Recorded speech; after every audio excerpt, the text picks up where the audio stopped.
Hi guys, welcome to CDC mentors. My name is Ketan. ये कुछ PDF जो circulate हो रहा था कुछ व्हाट्सएप ग्रुप पे। अब यहाँ पे बहुत बड़ा कंफ्यूजन है कि भाई सीईटी कैंसिल हो रहा है क्या सीईटी पोस्टपोन हो रहा है, ये सीन क्या है, ये एक्चुअली पीडीएफ बोलता क्या है। तो इसको थोड़ा सा डिटेल में बात करेंगे, इसका थोड़ा मैं आपको एनालिसिस दूंगा एंड ये भी बताऊंगा कि आपको अभी करना क्या है, फ्यूचर स्टेप आपका क्या होगा जो भी बच्चा लोग अभी सीईटी के लिए पढ़ रहे हैं। देखो पहली बात ये है कि ये जो है ये जो पीडीएफ है वो है टर्मिनेशन का। किस चीज का टर्मिनेशन हुआ है?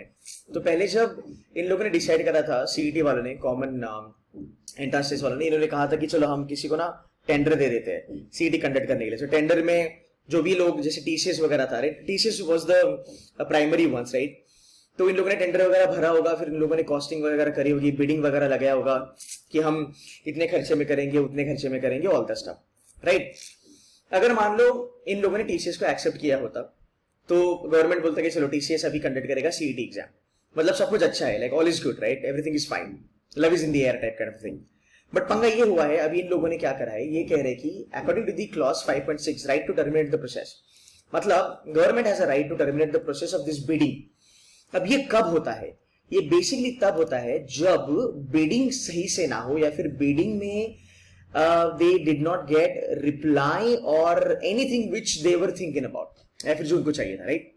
मोटा मोटी मुझे ये लगता है, बिकॉज मैंने उनका वो बिडिंग वाला पूरा डॉक पढ़ लिया था पीडीएफ का, वहां पे 5.6 वाला पॉइंट वही बोलता है। तो अगर उनको उनके मन के जैसा नहीं हुआ तो उन्होंने वो कैंसिल कर दिया, उन्होंने वो पूरा का पूरा प्रोसेस टर्मिनेट कर दिया। अब क्या होगा यहाँ पे?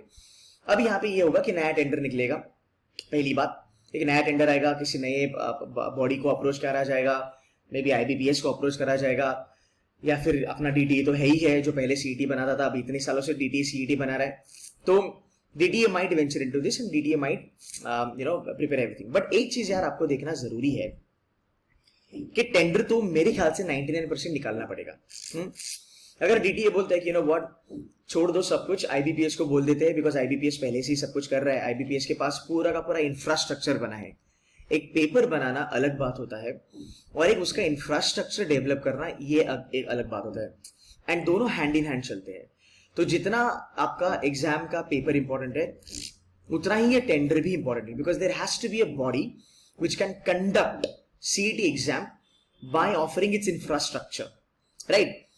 तो इसके लिए अगर ये लोग अगर रुक जाते हैं कि नहीं हमें कोई चाहिए जो टेंडर भर के एग्जाम कंडक्ट करे, तो भाई ये प्रोसेस वापस चालू होगा, वापस टेंडर वेंडर निकलेगा।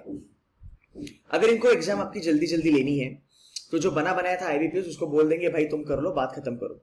या फिर जो डीटी पुराना लेता था, यार देखो सीईटी जो है 2011 तक सीईटी पेपर पेन से होता था, 2012 में सीईटी तुम्हारा निकला जो था तुम्हारा प्योरली ऑनलाइन। हाँ, 2012 से तुम्हारा सीईटी ऑनलाइन बना और डीटी ने ही कंडक्ट करा था उस टाइम पे। आईबीपीएस मेरे ख्याल से 2015 या 16 से चालू हुआ। तो ये हो सकता है कि अगर इनको एग्जाम जल्दी लेना है तो ये टेंडर वेंडर सब निकाल के दे can go back to the old ways. अब इसका मतलब ये नहीं होता कि सीईटी कैंसिल हुआ है। तुम समझ रहे मैं क्या बोल रहा हूं, राइट। सीईटी एग्जाम अलग है, टेंडर इंफ्रास्ट्रक्चर कंडक्टिंग बॉडी अलग है, दोनों अलग अलग चीजें हैं, राइट। तो आपका पेपर कुछ कैंसिल नहीं हुआ है, ठीक है, एग्जाम होगा।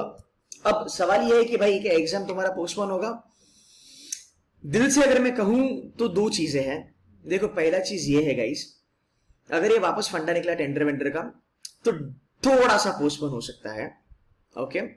बट जहां तक मुझे पता है, से अगर आपने न्यूज भी देखा होगा, government is very active on third wave of corona, right. तो these guys are ready now and they are expecting third wave to hit in the month of सितंबर और अक्टूबर, which is gonna be little bad. मतलब अगर मैं आपको थोड़ा सा बैकग्राउंड दूं, एसबीआई का जो रिसर्च पेपर आया था लास्ट टाइम, एसबीआई के रिसर्च पेपर के अनुसार दे प्रेडिक्टेड सेकेंड वेव का जो पीक होगा वो राउंड अबाउट मिड में या क्लोज टू मई मंथ में आएगा, जो हुआ भी।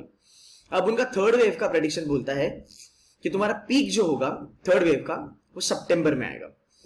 तो यार दो चीजें हैं, जहां तक गवर्नमेंट का सवाल है, एग्जाम्स का सवाल है। अब अगर आप देखोगे थोड़ा सा एक्शन ज्यादा हो रहा है यहाँ पे भी महाराष्ट्र गवर्नमेंट में। So I think this should take place in the month of August. If not first week of August, मुझे कहीं से नहीं लगता कि ये पहले वीक ऑफ अगस्त में हो गया। अगर ये हो गया तो भाई मतलब बहुत अच्छी बात है, बट ये अगस्त महीने में होना चाहिए, टुवर्ड्स द एंड या फिर आफ्टर मिड ऑफ द अगस्त। तो एग्जाम से इसका कुछ लेना देना नहीं है, आपका पढ़ाई चलते रहना चाहिए।